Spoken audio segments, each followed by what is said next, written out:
Hello all you hero shooter loving cosmonauts, as always I am Cosmic and today we're going to be reviewing Gigantic. Now Gigantic is a new team-based hero shooter slash MOBA.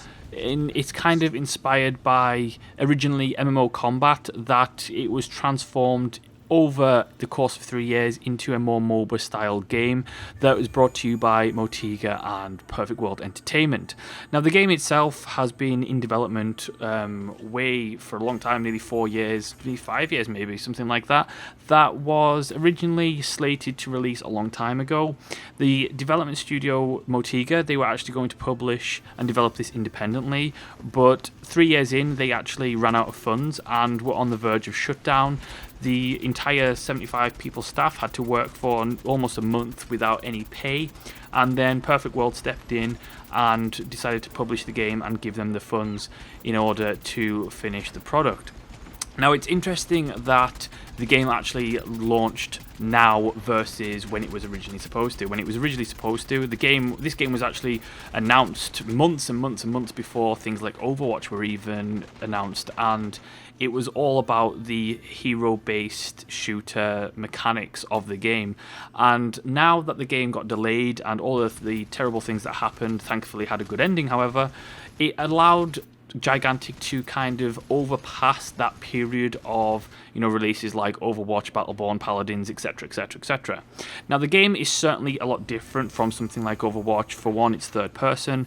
For two, it is heavily influenced by MOBAs. I originally played the game back in its alpha and then beta versions, and the game has had a massive transformation what it was originally envisioned as, but I think the changes that have been made are certainly for the better. So let's get down to the core of Gigantic. Gigantic is basically a third-person 5v5 MOBA that is a little bit different from previous MOBAs that you've played. It is something that works very, very well. It has a multitude of mechanics within the gameplay itself that at first hand possibly could be overwhelming, but are very easy to understand and come to grips with later on, and all of those mechanics combined adds a strategic layer of depth to the game that I think some other MOBAs do lack.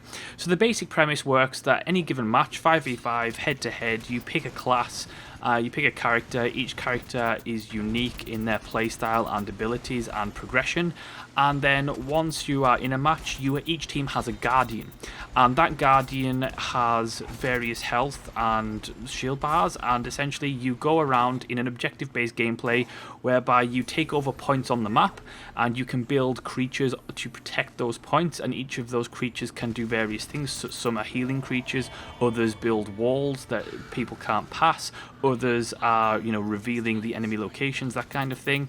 And you build those creatures and you essentially accumulate energy points. Once a Guardian on any given team reaches 100 energy points, that Guardian will then attack the enemy Guardian and leave it vulnerable for attack, and then your team must attack the enemy, whittle it down its health, and after 3 stages of this, a final clash will happen whereby the entire field will change and the map will change, so it gets moved around, and then whoever wins the clash wins the game. It's a very simple premise, works very well. It's a little complicated and confusing from a new player perspective, but once you come to grips with it, it's a very enjoyable objective-based game.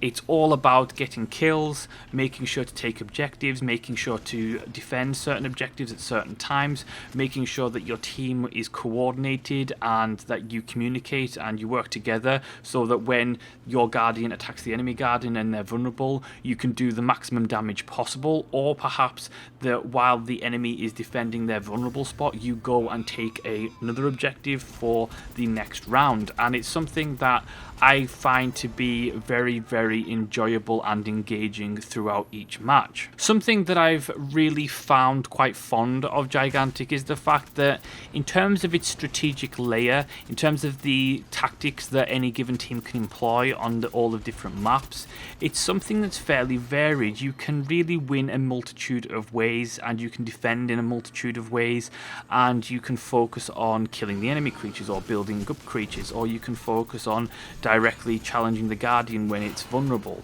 And there's a multitude of ways to really progress the match. Now, as any match progresses, your hero will gain skill points. Those skill points can be put into your abilities, and it will morph them into various ways. So, for example, my favorite character is the HK Droid character. He is basically like Bastion, kind of, in the sense that he has a walk mode and then you have a turret mode, and then you can just absolutely Gatling gun anybody down very, very quickly. The great thing about his abilities is that you can morph them to increase his rate of fire, increase his damage. He has a rocket ability that he shoots off a rocket and it can do AoE damage, and you can morph that into having prolonged AoE burning damage and all that kind of thing. So it's something that each character can be played in a multitude of ways and are pretty decent in a variety of situations. There's also going to be the cases where, you know, for example, my character, the HK Droid, is going to be susceptible to up-close personal attack from other melee characters. So it's something that you've got to think tactically about your positioning. You've got to keep on the move. You've got to make sure that you're coordinating with your team and you don't get left out, because if you die, that will directly help the enemy team, not just in experience points but also in the Guardian, because each kill gains energy for the Guardian. So it's something that you have to be aware of. So from a gameplay perspective, I think Gigantic is fantastic. It's smooth, it's polished, it works very well. It is wildly different from way back in the alpha. Way back in the alpha, there were so many problems with the game. It was just all over the place. It didn't know what it wanted to be. There was too many objectives. There was too much going on the map.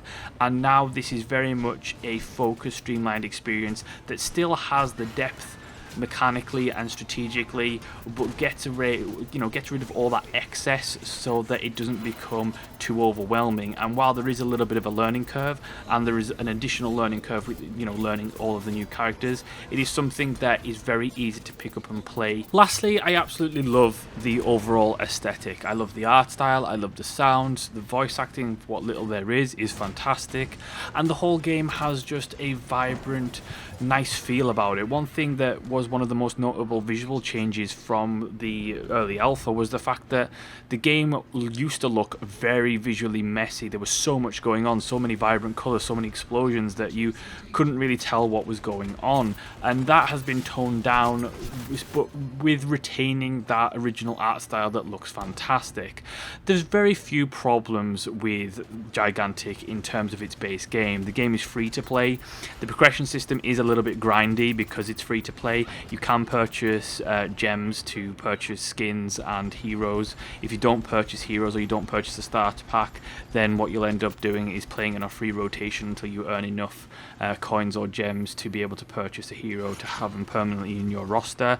The skins themselves aren't really anything to write home about. There are a couple of nice skins for certain characters, but overall, again, it's not something that is particularly fantastic. In terms of the gameplay, pretty much they've nailed everything down really well. The only issue I have from time to time was the camera with the third person, because a lot of the maps do have enclosed spaces from time to time. What you'll end up having is a couple of camera issues when it gets a little bit heated and heavy in the enclosed spaces. Other than that though, I think it's a fantastic game. I think if you enjoy MOBAs, or you enjoy hero shooters, or you enjoy arena based games, then you'll really enjoy Gigantic. It's a very charming, very pleasant game, and it's a game that, you know, as a side note, I'm very happy to see come out after the problems and struggles that Motiga suffered during the course of development. And it was literally, they brought it back from development hell.